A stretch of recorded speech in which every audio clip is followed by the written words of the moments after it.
journey to motherhood. How do you get ready for the journey? Life does not come with a manual. Life comes with a mother. Now, what if the mother herself is not ready? അമ്മയാവാൻ റെഡിയാണോ എന്ന് പോലും അറിയാതെയാണ് പലരും അമ്മയായി കഴിയുന്നത്. So ഇന്നത്തെ കാലത്ത് പലരും കുട്ടികളെ തന്നെ വേണ്ടെന്ന് വിചാരിക്കുന്നവരാണ്. പലരും ഡോഗ്സിനെയോ അല്ലെങ്കിൽ മറ്റ് പെറ്റ്സിനെയൊക്കെ അഡോപ്റ്റ് ചെയ്ത് ജീവിക്കുന്നവരുമാണ്. പക്ഷെ നമ്മുടെ സൊസൈറ്റിക്ക് അത് സഹിക്കാൻ പറ്റുന്നില്ല. നമ്മുടെ സൊസൈറ്റി ഇത് keep pushing for a perfect family. Now, what is the so-called perfect family? നമ്മുടെ സൊസൈറ്റിയുടെ കണ്ണിൽ ഒരു പെർഫെക്റ്റ് ഫാമിലി എന്ന് പറഞ്ഞാൽ അച്ഛൻ, അമ്മ, മകൻ, മകൾ. That is A perfect family.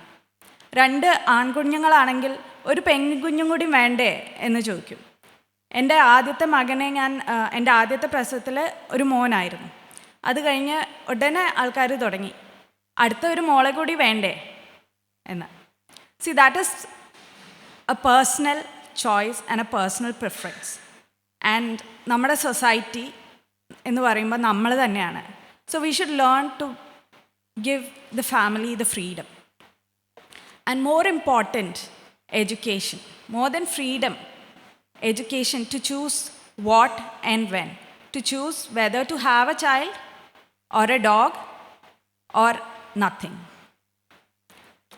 So let me start my experience from the beginning.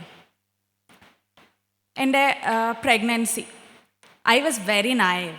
എനിക്ക് ഒരു അറിവും ഇല്ലാതെ ഒരു അൺപ്ലാൻഡ് പ്രഗ്നൻസി ആയിരുന്നു. സോ അതുകൊണ്ട് തന്നെ അധികം അറിവുകളൊന്നും ഉണ്ടായിരുന്നില്ല what to expect.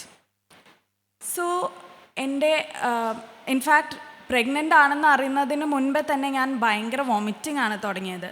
I thought it was A food infection. നമ്മൾ പലപ്പോഴും മൂവീസിലൊക്കെ കാണുന്നത് ഒരു വോമിറ്റിംഗ്, ഒരു ഫെയിൻറ്റിങ്, ഒരു നല്ല ജോളി പാട്ട്, പ്രഗ്നൻസി കഴിഞ്ഞു, ഡെലിവറി എത്തി, ഡെലിവറി ഭയങ്കര പെയിൻഫുള്ളായൊരു എക്സ്പീരിയൻസ്, ഡെലിവറി കഴിഞ്ഞു, കുട്ടിയെ കിട്ടി, എല്ലാം സുഖം, വെരി നൈസ്, ദി എൻഡ്. എൻ്റെ അനുഭവം തിരിച്ചായിരുന്നു. കാരണം അപ്പോഴാണ് എനിക്ക് എന്ത് മരുന്ന് കഴിച്ചിട്ടും ഫുഡ് ഇൻഫെക്ഷൻ നിൽക്കാതെ വരുമ്പോഴാണ് പ്രഗ്നൻ്റ് ആണെന്നുള്ള കാര്യം പോലും അറിയുന്നത്. ആൻഡ് ഞാൻ ആ 10 മാസവും ഛർദ്ദിച്ചിട്ടുണ്ട്.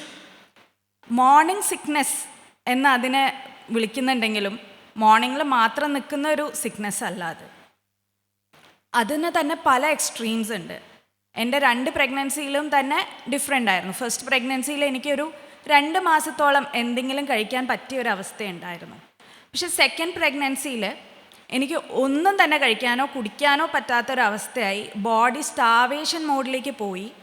എങ്കിൽ കൂടിയും വോമിറ്റ് ചെയ്ത് എൻ്റെ ഈസോഫേഗസ് തൊണ്ടയൊക്കെ പൊട്ടി, ബ്ലഡ് വോമിറ്റ് ചെയ്ത് ഹീമോഗ്ലോബിനൊക്കെ കുറഞ്ഞ് അഡ്മിറ്റ് ആവേണ്ട സ്റ്റേജൊക്കെ വന്നിട്ടുണ്ട്. പലപ്പോഴും അഡ്മിറ്റ് ആയിരുന്നത് സെക്കൻഡ് പ്രഗ്നൻസി സമയത്ത് കോവിഡിൻ്റെ സമയത്തായിരുന്നു. അതുകൊണ്ട് തന്നെ വളരെ ബുദ്ധിമുട്ടായിരുന്നു ഒന്ന് അഡ്മിറ്റ് ആവാനും ട്രീറ്റ്മെൻറ്റ് കിട്ടി തുടങ്ങാനും ഒക്കെ. എന്നിരുന്നാലും my second pregnancy and my second delivery, the whole second experience was way more better than the first one. Why? Because I knew what to expect. എന്താണ് സംഭവിക്കാൻ പോകുന്നത് എന്നുള്ളൊരു ധാരണ എനിക്കുണ്ടായിരുന്നു. ആൻഡ് ആദ്യത്തെ ഡെലിവറി പ്രഗ്നൻസിയിൽ എന്ത് സംഭവിച്ചു എന്നുള്ളത് കൊണ്ട് ഞാൻ അതിനെപ്പറ്റി കൂടുതൽ അറിയാൻ ശ്രമിച്ചു. അപ്പോൾ എനിക്ക് തോന്നുന്നു നമ്മുടെ നാട്ടിൽ എൻ്റെ ഒരു ഫ്രണ്ട് അവളുടെ അമ്മയുടെ അടുത്ത് ചോദിച്ചു പ്രസവം കഴിഞ്ഞ സമയത്ത്, ഇതെന്താ ഉമ്മ എൻ്റെ അടുത്ത് ഇങ്ങനെയൊക്കെ ആണെന്ന് നേരത്തെ പറയാതെ ഇരുന്നത്. അപ്പോൾ അവളുടെ ഉമ്മ അവളുടെ അടുത്ത് പറഞ്ഞത്, ഇത് ഞാൻ നേരത്തെ പറഞ്ഞിരുന്നെങ്കിൽ നീ ഒരിക്കലും ഒരു പ്രഗ്നൻസിക്ക് നിൽക്കില്ലായിരുന്നു. And that's the point. എല്ലാം അറിഞ്ഞ് ഞാൻ റെഡിയാണെന്ന് തോന്നുമ്പോഴേ ശരിക്കും ഒരു അമ്മയാവാൻ നമ്മൾ റെഡി ആവുന്നുള്ളൂ. ബിക്കോസ് എല്ലാവരും ഗ്ലോറിഫൈ ചെയ്യും മദർഹുഡ്. 10 മാസം ചുമന്നു, പ്രസവിച്ചു, നൊന്ത് പ്രസവിച്ചു. But what goes into all of that? We should know that. അത് നമ്മൾ I don't know for why and for what reason. പക്ഷെ നമ്മുടെ സൊസൈറ്റിയിൽ അത് ഭയങ്കര ഒരു ടാബു ആണ്. What happens really? ആൻഡ് എനിക്ക് തോന്നുന്നു അബ്രോഡിലൊക്കെ അറ്റ്ലീസ്റ്റ് ദർ ആർ ക്ലാസ്സസ്. ഇപ്പോൾ ഐ തിങ്ക് നമ്മുടെ നാട്ടിലും ബെറ്ററായി വരുന്നു ക്ലാസ്സസ്. പ്രീ മാരിറ്റൽ കൗൺസിലിംഗ് ഒക്കെ പോലെ തന്നെ ഈ ബിഫോർ പ്രഗ്നൻസി ക്ലാസ്സസും husband wife classes, breathing techniques, അങ്ങനെ പലതും ആയി നമ്മുടെ നാടും ഇമ്പ്രൂവ് ആയി വരുന്നു. പക്ഷേ I think everyone sex education കുട്ടികൾക്ക് കൊടുക്കുന്ന പോലെ തന്നെ ഇമ്പോർട്ടൻ്റ് ആണ് ഈ പ്രഗ്നൻസി, ഡെലിവറി അല്ലെങ്കിൽ bringing a new life into this world എന്നുള്ളൊരു കാര്യം. Because we are bringing a new life into this world and we are responsible. And if we are not capable, then what's the whole point? Just എൻ്റെ ഫ്രണ്ടിൻ്റെ ഉമ്മ ചോദിച്ച പോലെ, നീ പ്രഗ്നൻസിക്ക് നിൽക്കുമായിരുന്നോ എന്ന് ചോദിച്ചു. ചിലപ്പോൾ നിൽക്കില്ലായിരിക്കും ആ സമയത്ത്, പക്ഷേ നിൽക്കുന്ന സമയത്ത് she would have been much better mother. So എനിക്ക് എൻ്റെ ഫസ്റ്റ് പ്രഗ്നൻസിയിൽ ഒരുപാട് കോംപ്ലിക്കേഷൻസ് ഉണ്ടായിരുന്നു. അപ്പാർട്ട് ഫ്രം ഈ പറഞ്ഞ വോമിറ്റിങ്, എനിക്ക് ഹൈ അമിനിയോട്ടിക് ഫ്ലൂയിഡ് എന്നുള്ളൊരു പ്രശ്നം ഉണ്ടായിരുന്നു, പോളിഹൈഡ്രംനിയസ്. സോ അതായത് കുഞ്ഞ് കിടക്കുന്ന യൂട്രസിൽ ഒരു ഫ്ലൂയിഡ് ഉണ്ടായിരിക്കും. ആ ഫ്ലൂയിഡിൻ്റെ അളവ് വളരെ കൂടുതലായിരുന്നു. നോർമലി ഒരു 17 എത്തുമ്പോൾ തന്നെ ബേബി ഡിസ്ട്രെസ്സായി എമർജൻസി സിസേറിയൻ ചെയ്യുന്ന സമയത്ത് എനിക്ക് ഓൾമോസ്റ്റ് 32 ആയിരുന്നു ലെവൽ. വിച്ച് മീൻസ് ഓൾറെഡി നിങ്ങൾക്ക് എന്നെ കാണാനുണ്ടോ എന്ന് എനിക്കറിയില്ല, ഈ ഒരു ശരീരത്തിൽ അത്രയും ഓൾമോസ്റ്റ് ഇത്രയും തന്നെയുള്ളൊരു വയറായിരുന്നു ഫ്രണ്ടിൽ. ആൻഡ് അതിലെ തുടർന്ന് വരുന്ന വേറെ കോംപ്ലിക്കേഷൻസ്, സ്ട്രെച്ച് മാർക്സിനെ പറ്റിയൊന്നും ഞാൻ പറയുന്നില്ല, but the other complications, bed rest, അതിനോട് സംബന്ധിച്ചുള്ള മെൻ്റൽ ആയിട്ടുള്ള മറ്റുള്ള ഡിസ്ട്രെസ്, അതായത് ബോർഡം, അങ്ങനത്തെ കാര്യങ്ങൾ അങ്ങനെയൊക്കെ ഉണ്ടായിരുന്നു. ആൻഡ് വായന ഭയങ്കര ഇഷ്ടമായതുകൊണ്ട് ഞാൻ കൂടുതൽ വായിച്ചറിയാൻ ശ്രമിച്ചു. പക്ഷെ പോയിൻ്റ് ഇസ്, എന്ത് വായിച്ചറിയണം എന്ന് പോലും എനിക്ക് അറിയില്ലായിരുന്നു. ഞാൻ വായിച്ചറിഞ്ഞിരുന്നത് എൻ്റെ ഉള്ളിൽ വളരുന്ന കുഞ്ഞിനെ പറ്റിയാണ്. കുട്ടി ഇന്ന് എത്ര വലുപ്പം വച്ചു, ഏതാഴ്ചയിൽ എത്ര വലുപ്പം വരും, എപ്പോഴാണ് കുഞ്ഞിന് ഫിംഗർ പ്രിൻ്റ് വരുന്നത്, എപ്പോഴാണ് കുട്ടിക്ക് മുടി വരുന്നത്, ദേഹം മുഴുവനുമുള്ള മുടി എപ്പോഴാണ് കൊഴിഞ്ഞു പോകുന്നത്. പ്രസവം കഴിഞ്ഞിട്ടുമാണ് എനിക്ക് മനസ്സിലായത് that was the last thing that I needed to know. പക്ഷെ എന്ത് വായിക്കണം എന്നെങ്കിലും അറിഞ്ഞിരുന്നെങ്കിൽ I would have been a much better mother to my son. So first pregnancy കഴിഞ്ഞ് ലേബർ റൂമിൽ ഞാൻ പഠിച്ചതൊക്കെ പുറത്തായിരുന്നു, അതുകൊണ്ട് എനിക്ക് മലയാളം അത്ര ഫ്ലുവൻ്റ് അല്ലായിരുന്നു. അപ്പോൾ ലേബർ റൂമിൽ ഞാൻ ആകെ പഠിച്ചു വച്ച് അറിഞ്ഞിരുന്ന കാര്യം സിസേറിയനും എപ്പിഡ്യൂറലും, ഈ 2 കാര്യങ്ങളെ പറ്റിയായിരുന്നു. സിസേറിയൻ നമുക്ക് വേണമെങ്കിൽ ഒഴിവാക്കാവുന്ന കാര്യങ്ങൾ എന്തൊക്കെയാണ് എന്നുള്ളതും, അതുപോലെ തന്നെ എപ്പിഡ്യൂറൽ എത്രത്തോളം സേഫ് ആണ് എന്ന് ഡോക്ടേഴ്സ് പറഞ്ഞാലും how safe it really is എന്നുള്ള കാര്യവും, അതിൻ്റെ സൈഡ് എഫക്ട്സ് ആൻഡ് അതിൻ്റെ പ്രൊസീജിയേഴ്സ്, കാര്യങ്ങളെല്ലാം. സോ അതുകൊണ്ട് തന്നെ എപ്പിഡ്യൂറലിന് ബാക്ക് ബോണിൽ വളരെ വലിയ ഒരു നീഡിൽ, ഒരു ട്യൂബ് ഓർ സ്ട്രോ എന്ന് തന്നെ പറയാം, ഇൻസേർട്ട് ചെയ്യുന്ന ഒരു പ്രോസസ്സാണ്. അപ്പോൾ എനിക്ക് തോന്നി എനിക്ക് വേദന സഹിക്കാൻ വയ്യാതെ ആകുമ്പോൾ മേ ബി ഞാൻ ആ വേദനയിലേക്ക് പോവാം. കാരണം ഒരുപാട് പേര് അതിനുശേഷം ബാക്ക് പെയിനിൻ്റെ കംപ്ലയിൻസ് ഒക്കെ കേട്ടിരുന്നു. സോ ലേബർ റൂമിൽ ഞാൻ ബ്രീതിങ് ടെക്നിക്സ് ആണ് ഫോളോ ചെയ്തിരുന്നത് ഫോർ പെയിൻ മാനേജ്മെൻറ്റ്. ആൻഡ് ആ സമയത്ത് ഡോക്ടർ എന്നോട് മുക്കുമോളെ എന്ന് പറഞ്ഞു. സോ എനിക്ക് അത്ര മനസ്സിലായില്ല. അപ്പം ഞാൻ ബ്രീതിങ് ടെക്നിക്സ് ഫോളോ ചെയ്യുന്നുണ്ട്, പിന്നെ നേഴ്സസ് എല്ലാവരും പറയാൻ തുടങ്ങി മുക്കുമോളെ, മുക്ക് എന്ന്. അപ്പം ഞാൻ മൂക്കൊക്കെ ഒന്ന് തട്ടി നോക്കി, കാരണം എനിക്ക് മനസ്സിലാവുന്നില്ല അവരെന്താണ് ഉദ്ദേശിക്കുന്നത്. ഫൈനലി ഡോക്ടർക്ക് കാര്യം മനസ്സിലായി, പുഷ് എന്ന് പറഞ്ഞു.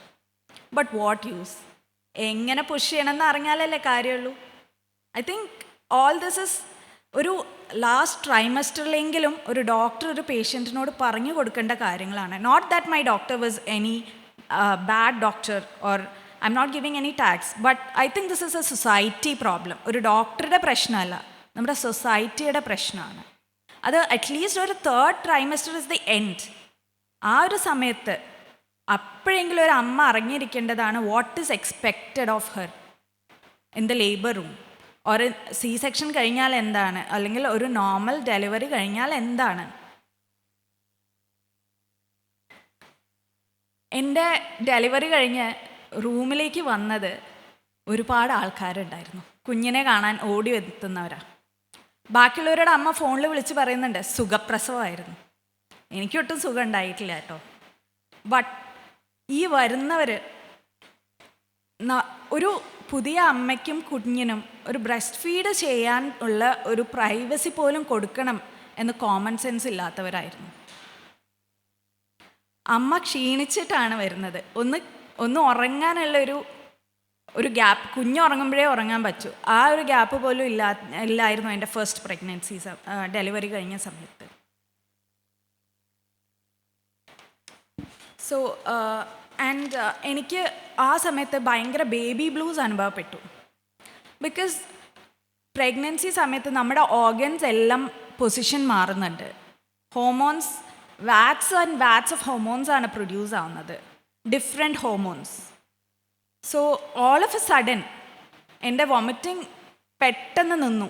പക്ഷെ അതുപോലെ തന്നെ ബാക്കിയുള്ള എല്ലാ കാര്യങ്ങളും ടോപ്സി ടേർവി ആയി. ഹോർമോൺസിൻ്റെ കാര്യത്തിൽ അല്ലെങ്കിൽ ഓർഗൻസൊക്കെ തിരിച്ച് പൊസിഷനിലേക്ക് പോകാൻ തുടങ്ങി. My body felt alien to me. I was so naive that okay, പ്രസവിച്ച് കഴിഞ്ഞാൽ I will get my body back എന്നുള്ള തോട്ടായിരുന്നു. പക്ഷേ അത് കഴിഞ്ഞപ്പോഴാണ് പ്രസവം കഴിഞ്ഞിട്ട് ഒരു 6 മാസം പ്രഗ്നൻ്റ് ആയൊരു സ്ത്രീയുടെ വയറുണ്ടാവും എന്നുള്ള കാര്യവും പല കാര്യങ്ങളും മനസ്സിലാവുന്നത്.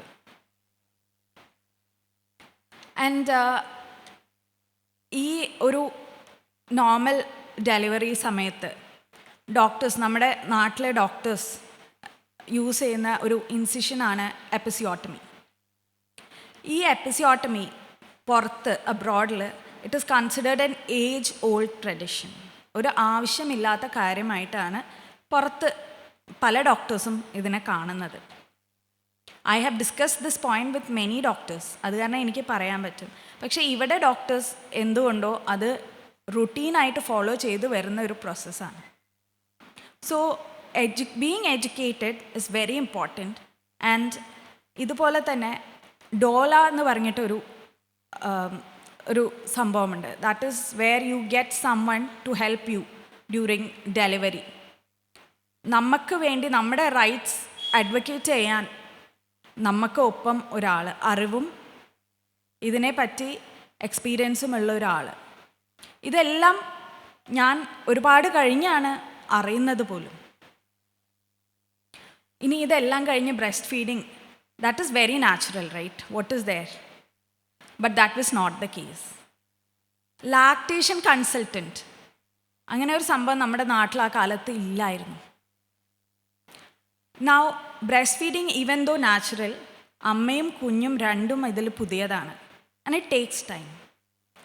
ടെക്നിക്ക് കറക്റ്റ് അല്ലാതെയും അല്ലെങ്കിൽ ടങ് ടൈ പോലെ പല പ്രശ്നങ്ങളും കുട്ടിക്ക് ഉണ്ടായിരിക്കും. അതൊക്കെ ഒരു ലാക്ടേഷൻ കൺസൾട്ടൻ്റ് ഉണ്ടെങ്കിൽ നമുക്ക് വളരെ എളുപ്പത്തിൽ സോൾവ് ചെയ്യാൻ പറ്റുന്ന പല കാരണങ്ങളും ഉണ്ട്. പക്ഷേ ഒരു ലാക്ടേഷൻ കൺസൾട്ടൻറ്റോ അല്ലെങ്കിൽ എഡ്യൂക്കേഷനോ ഇല്ലാത്ത പേരിൽ പല അമ്മമാരും ബ്രസ്റ്റ് ഫീഡിങ് തന്നെ ഉപേക്ഷിക്കേണ്ട അവസ്ഥ വന്ന കാര്യങ്ങൾ എനിക്കറിയാം.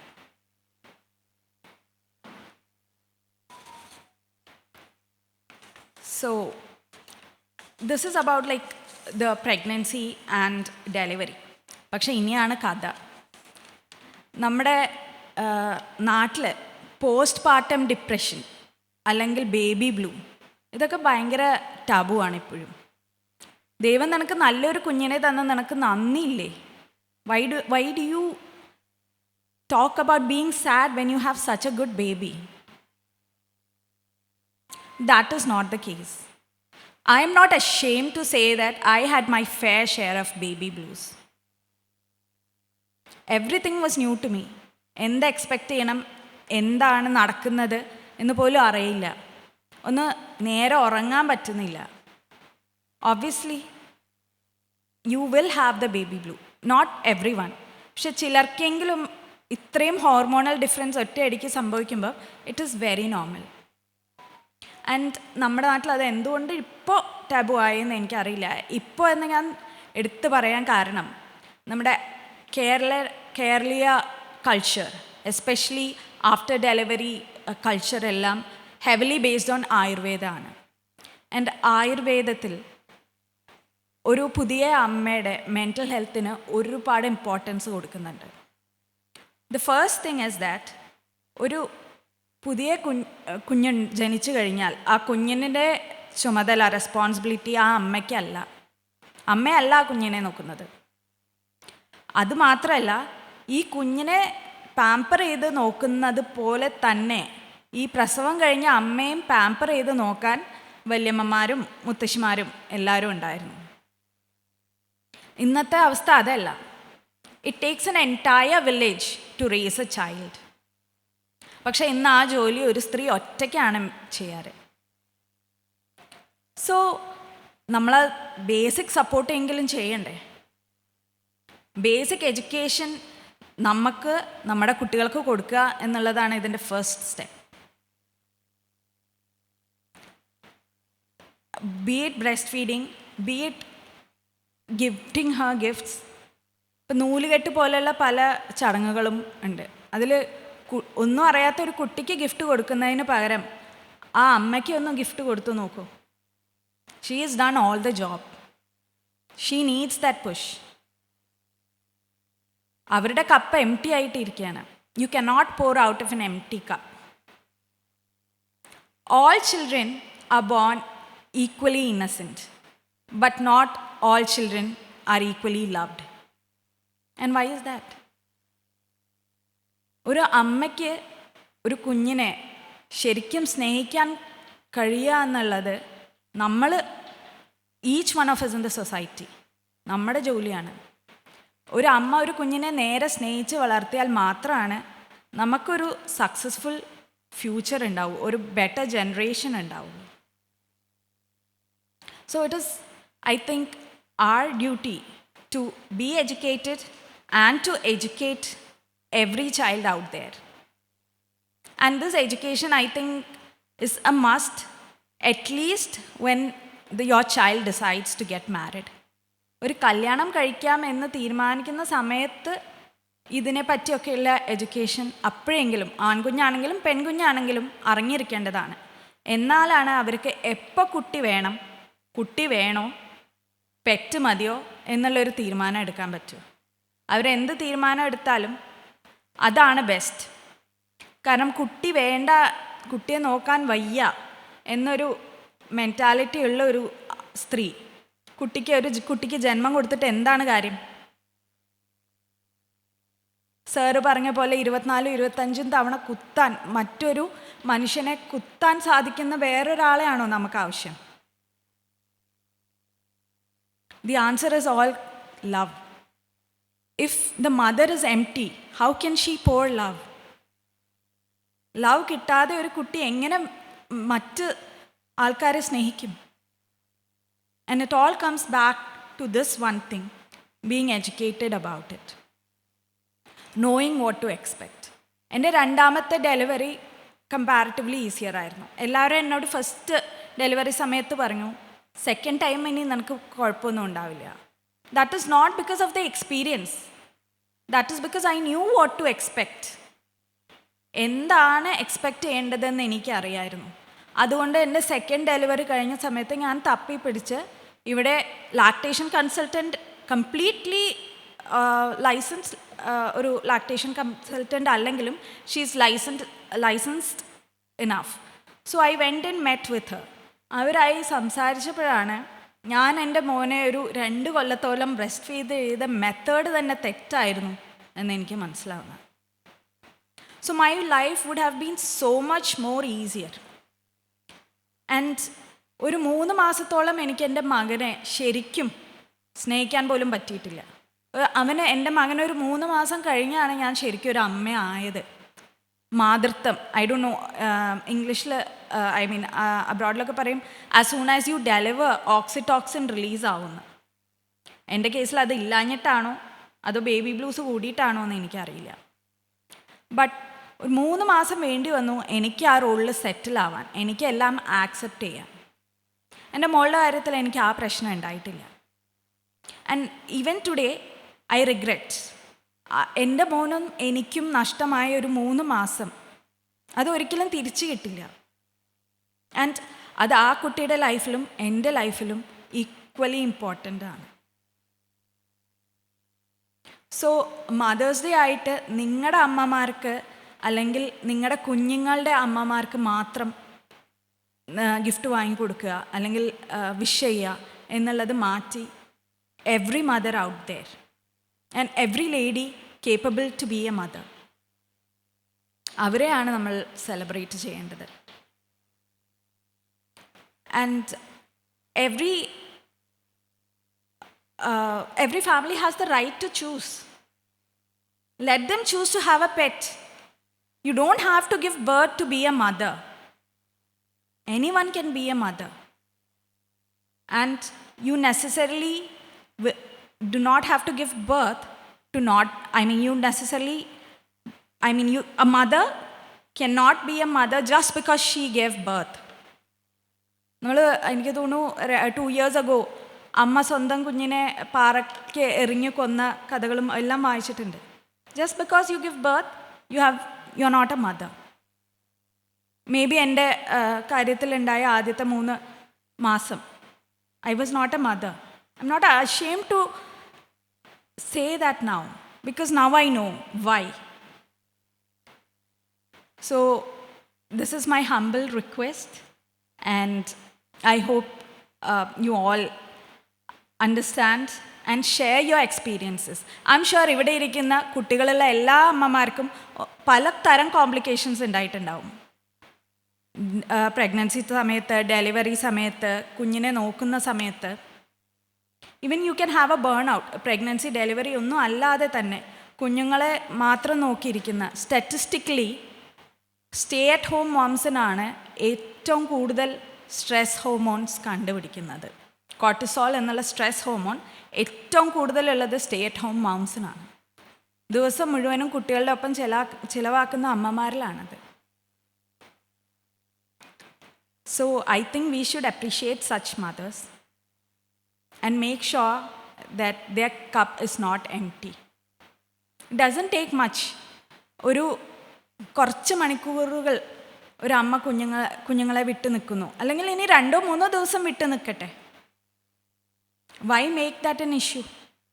She needs to fill her cup. മൂർച്ചയില്ലാത്തൊരു കത്തി ഉപയോഗിക്കുമ്പോഴാണ് നമുക്ക് ഏറ്റവും കൂടുതൽ മുറിവുകൾ സംഭവിക്കുന്നത്. അപ്പോൾ കത്തിക്ക് മൂർച്ച കൂട്ടുന്ന പോലെ ഇടയ്ക്ക് അമ്മയ്ക്ക് ഒരു റിഫ്രഷ്മെൻ്റ് ആവശ്യമാണ്. എന്തോ നമ്മുടെ സൊസൈറ്റിയിൽ അത് ഇറ്റ് ഇസ് ഫ്രൗണ്ട് അപ്പോൺ ഇവൻ now. And I think we should normalize all of these. We should normalize talking about taboo subjects. And I hope this Mother's Day, coming day after tomorrow, will be a better Mother's Day for all of you. Thank you.